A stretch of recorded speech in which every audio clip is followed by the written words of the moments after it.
It's the Heat SiriusXM. I'm Mina SayWhat. Joining Mina's house today is someone we've been playing for hours and hours. It's Money Long. Hey, y'all. Hey, boo. So we've never met, but I'm really excited to be talking to you. I literally hear your song every day, all day, everywhere I go. When we're playing it on the radio, when I'm on social media, you must be so excited and so proud of this song. I'm very happy. I think the best thing about it is that the people chose the song. I'm not trying to force it down nobody's throat. People actually really love it and they resonate with it, and they say even single people, single people have been telling me it makes them want to be in love. It makes them want to if they're in a relationship, it makes them want to treat their spouse a little special. So I love that it's making people want to love more. Mm-hmm.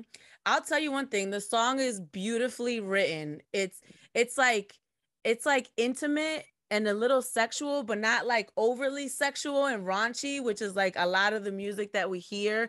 Was that on purpose? Because it's just done so tastefully, the way that you describe, this moment that you're having with this person. Thank you. I think that's just my personality. I've been married for 8 years, and I think that what you and your person do, part of what makes it so amazing is that it's between you. It's just between you two. I think that maybe that's why a lot of even my peers are having relationships that aren't very meaningful because they're just sharing too much of it on social media with their friends, in their music. We're being just desensitized, and so when it comes time to have intimacy with your person, it doesn't really feel like much. It's not special. But I really enjoy being intimate with my husband. And so I like to keep that part to myself. I think that's what you're hearing in the song. It's just the way that my perspective on that. Is your husband the inspiration for Hours and Hours? People ask me that. I wasn't necessarily thinking about him I want to write a song for him. But I definitely think because I know what that type of love feels like, and that feeling of just wanting to be up under somebody all day, I would say in a way, yes, absolutely. It was inspired by him because I know about that because of him. So yeah. Yeah. Okay. So the song is not literally about being sexual for hours and hours. Cause I remember listening to the song and I'm like, there's no way I can go for hours and hours. I'm getting tired. Right. I need a good strong 20, maybe 25. I don't know if I'm doing hours and hours. So it's not actually about the act. It's about the intimacy around it is what I'm getting from you. Yeah. Hanging out, watching movies, Netflix and chill, whatever I'm doing with you, I could do it for hours. I love it. Do you want to introduce your song? Yes. Okay. Our Money Long. And I know y'all already been hearing it all day, every day on every platform, but you about to hear it again. All right. It's the Heat SiriusXM. Money Long is joining Mina's house. We've been playing her song Hours and Hours. It's constantly on social media. So you've actually been writing under your real name, Priscilla, right? Priscilla Renee. Mm-hmm. So when did you've been writing music for over a decade. When did it hit you that you wanted to create this Money Long persona? Well, I started out as an artist. I got discovered on YouTube, and I was just using my regular name because I was in high school. It was just I didn't really think about creating any persona. But then when it came time for me to really be serious and okay, you can't be splitting your power and thinking that you're going to create something great. You have to focus all your energy in one direction. I had to make the tough decision to stop writing for other people because that's how I was making my money. That was my bread and butter. I was like, this is a risk because no matter what in music, it's like a 2-year cycle. So when you make something, you won't get paid for 2 years. So I knew that already. It's I'm not about to make nothing for the next 2 years. Are you really prepared for that? So I really like had to have a heart to heart with myself, talk to my husband about it. And then I just started on this like search for a meaningful name. Like I wanted it to be something that was super dope. Like I'm really into like the name Priscilla means ancient. So like I know what my name means. And I feel like I have been here before. And I'm like wise beyond my years and all those things. So I wanted a name if I was going to adopt a new one that actually meant something and that wasn't just like, you know, a cool, empty moniker. So I was doing some of my spiritual research, just learning about these different sages. And I came across one that was Muni, which is Filipino for to think deeply from within or to look deeply from within. I'm paraphrasing, but basically just means that like self-localization is like you meditate on your own desires and your own thoughts and your own being, and all of your decisions are created from that perspective. So I showed my husband and he was like, that's dope, but you should pronounce it money. So I was like, that's fire. So I Googled, there was nobody named Money. There was nothing, no music. Because I Googled like money lyrics, money, like nothing came up. So I was like, oh, I think we're on to something. Okay, husbands. Right? And then like 6 months later, my team was like, I think Money needs a last name. So for a long time, I was like, Money Gold, Money Smith, Money Forever, like, you know, thinking of all Money these things. forever. Yeah. And then one of my favorite artists is 2 Chainz, and his song came on, and funny enough, I randomly always run around and be like, hair long, money long. Right?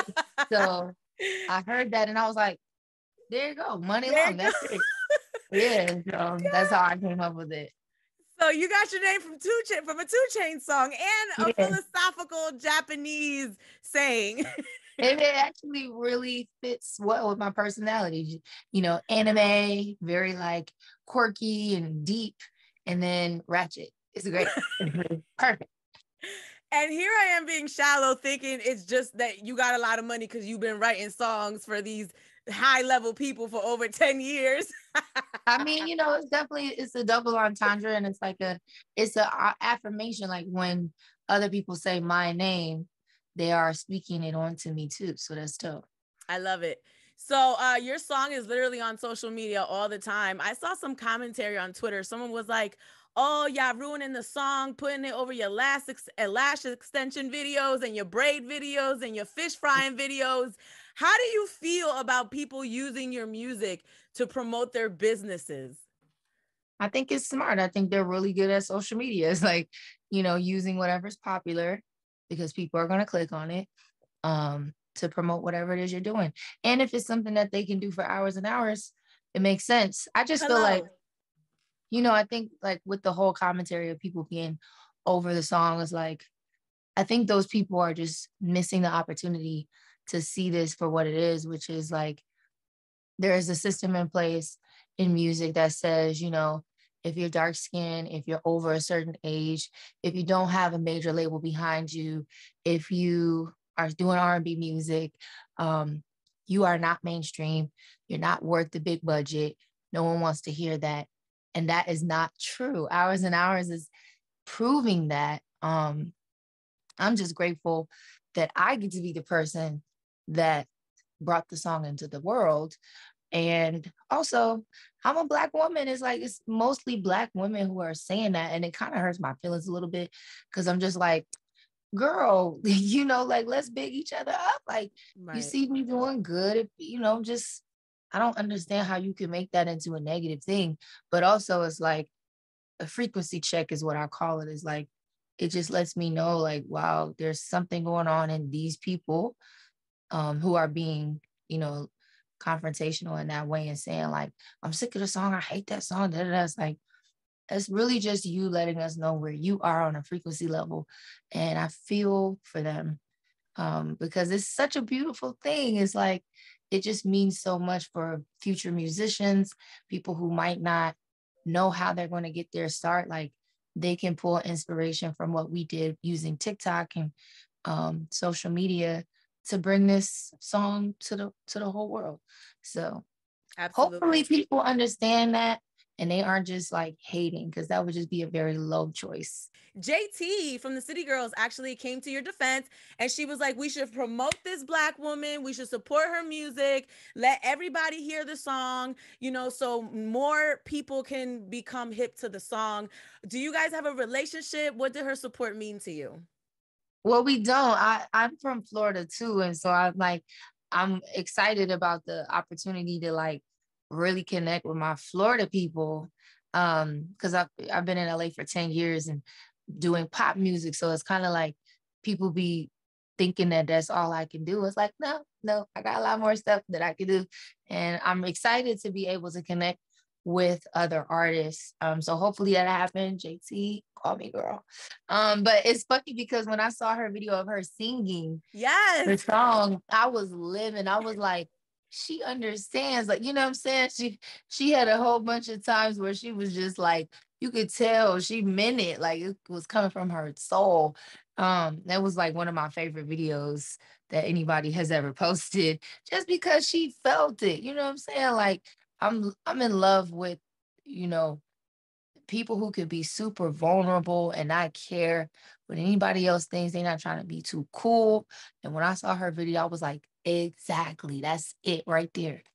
Maybe a remix? JT on the remix?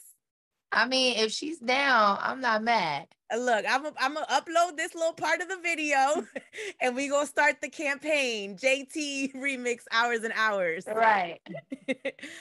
So we've been alluding to your veteran writing career, but I really wanted to kind of like outline that for people who may not know. You've literally been writing for over 10 years of your life. You've written for Rihanna, Ariana Grande, Mariah Carey, K. Michelle, Chris Brown, Madonna, Kelly Clarkson, Mary J. Blige, Demi Lovato, Pitbull. I mean, your catalog is so eclectic and diverse.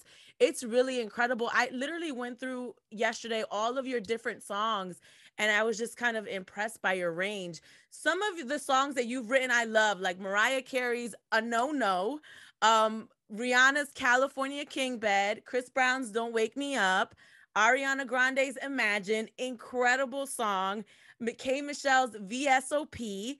I mean, how do you ever sit there and be like, wow, I really wrote or contributed to these iconic songs?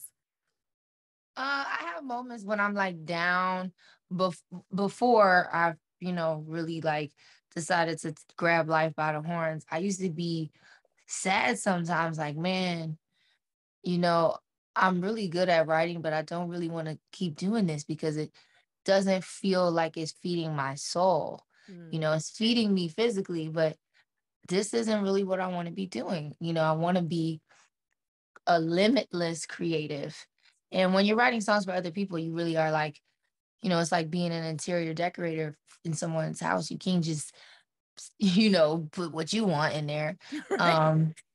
So Right. I think, Rihanna want to take out a lyric, she gonna take out a lyric. it's like you are in service when you're writing for other people. And I really enjoyed that, but it was not my full creativity being expressed. So I used to be sad sometimes, like, dang, I hope I try at least before it's too late. You know what I'm saying? Um, and too late, meaning like I might not be here one day. Um, and so, Girl, we not gonna put that out in the air, okay? well, I mean, it's You want like to seize the moment. you never know what could happen. Maybe something might happen to my voice. Oh, Maybe, you know what I'm saying? Like, you don't know. And so I was like, I have to do this before the moment passes me by. Um, and in those moments, I would be like looking at my plaques or something, or realizing like, you know what? I'm really grateful. I get to do what I love.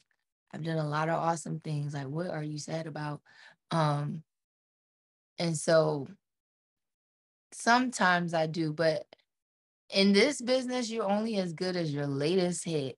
Mm, And so it's like, you know, the more years that go by, it's like, okay, but you did that 3 years ago, girl. What you got now?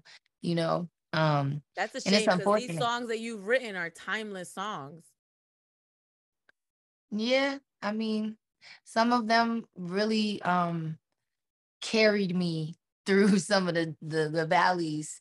You know, I had those other songs that were just kind of like holding me up.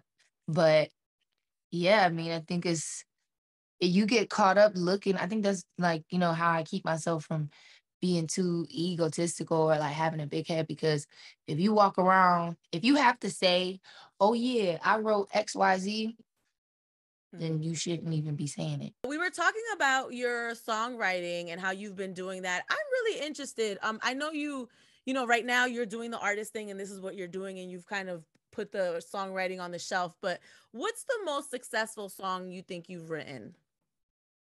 The most successful, I mean, there's different kinds of success. Like I've had, I think it was like the top 20, one of the top 20 longest running number ones, which was Pitbull and Kesha Timber.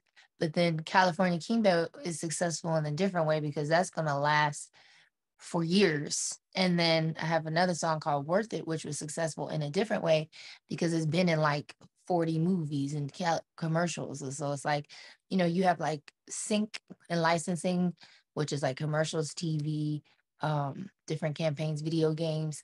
That's a whole other bag. So there's different levels and forms of success. So definitely those three, I would say. How about the favorite song you've written for someone else? Favorite song I've written for someone else would be The Flood by Cheryl Cole. It actually came out in the UK. Um, but that's one of my favorite songs I think I've ever written. Your favorite song written for yourself? It's between Hours and Hours and Time Machine. Okay. And biggest perfectionist you've worked with? Ooh, biggest perfectionist I've worked with. Probably Puff. Really? Yeah, he's like very meticulous for sure. What did you guys work on? We worked on a few things throughout the years. Trying to get something together with him now. But we, you know, it's so many things over the years that I've worked with him. Have you won a Grammy? I feel like you should have a Grammy. You won a Grammy, You right? know, I don't know because songwriters don't really win Grammys. And until recently, like, you know, they have like Song of the Year, songwriters, something where you actually get the trophy. I've Right. gotten the paper. I've gotten like a lots of like the certificate papers for Chris Brown and Rihanna. And I think maybe even Kelly. Been nominated for a few times for songs that I've written, but not I don't actually have the trophy, no. Oh, we gonna put that in the air. You need a trophy, girl, for hours and hours. Yes, Okay. yes. So tell us about your album, Public Displays of Affection. This is the album that Hours and Hours is on. You know, if people aren't hip to it yet or they haven't stumbled on it yet, please tell them about it.